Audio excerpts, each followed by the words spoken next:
Pranama Acharyaji.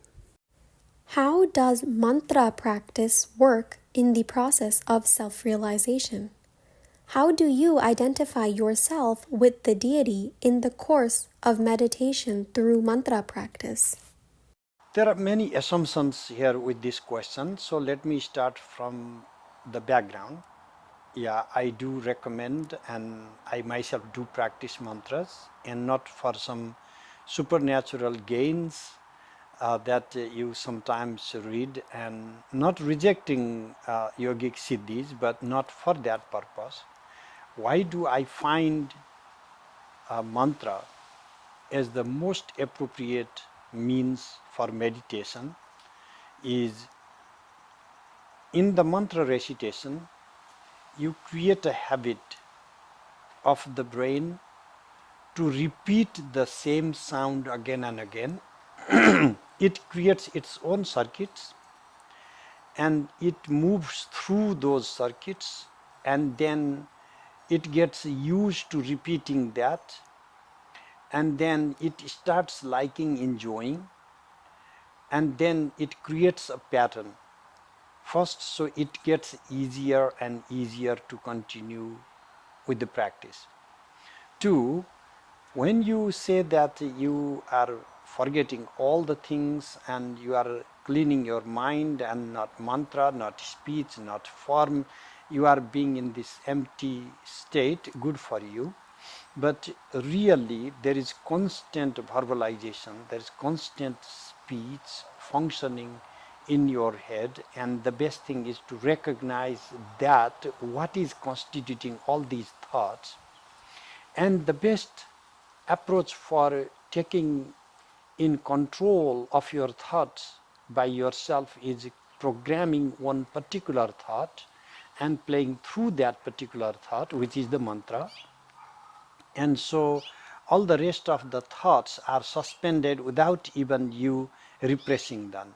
Rather than working through negation, when a thought arises, it's a whack-a-mole type of going after each and every thought and repressing them.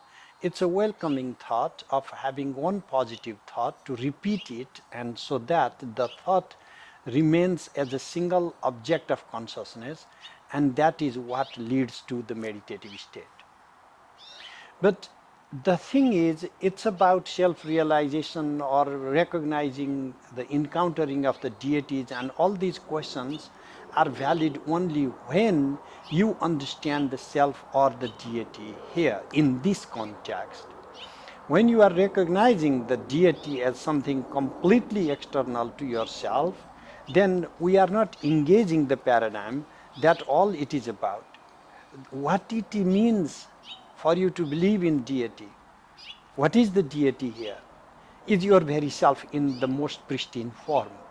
So you are just creating one self that is your ego, that is immediately given self, and then the other as your ideal self, the most pristine form of yourself, and you are using the process of speech to reach from this phenomenally given or everyday consciousness to this base consciousness, the most pristine form of yourself.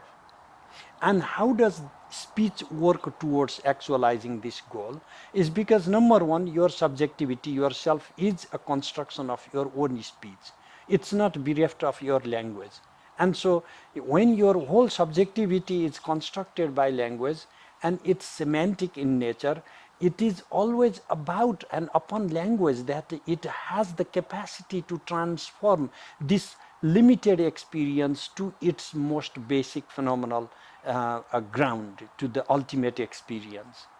Number two, speech has a different domain, not just correspondence of X means this and Y means that, but it also has deeper and deeper layers, first in the expressed form, and the second in the very form of the thoughts only, and some type of articulated thought that appear in your mind before you escapes through your mouth, and then the third layer of the thought only in their forming stage. Sometimes you see, sometimes you do not see, and then when you are deeply in meditative state, you are able to see those thoughts, and then the very primordial ground, the basis, the potential for thoughts, wherein all the bubbling of consciousness is constantly going on, and all you can do is about letting some thoughts to come bubble up and allow them to manifest, and then you see only when they bubble up and then come to your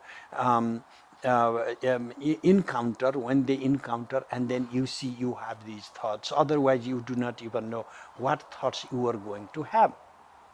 So the forming phase of thoughts itself is the state of consciousness, and beneath that is this pure potential. What is this potential composed of? Nothing but pure consciousness. That is your pristine form, that is your pure state. So mantra practice is not just about repeating words. Mantra practice is about this verbalization, to trace it back to its most subtle form, slowly, gradually pulling inward and going within your own speech to find its most pristine, subtle form and residing within that.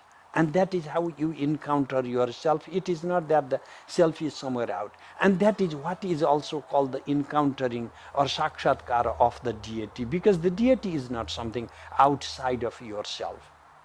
So the mantra practice is all about recognizing the thought process, engaging a thought process for the sake of purification of the thought process itself, and then ultimately it leads to the nullification even of that thought, because ultimately even the mantras subside within this very primordial ground of pure consciousness.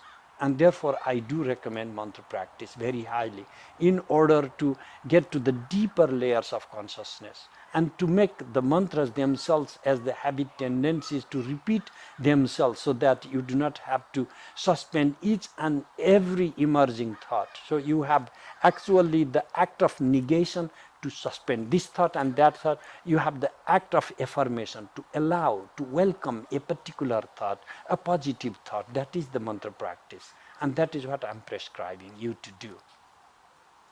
For more free teachings from Acharya Thanishwar, visit www.vimarshafoundation.org. And if you learned something from this post, share it with a friend.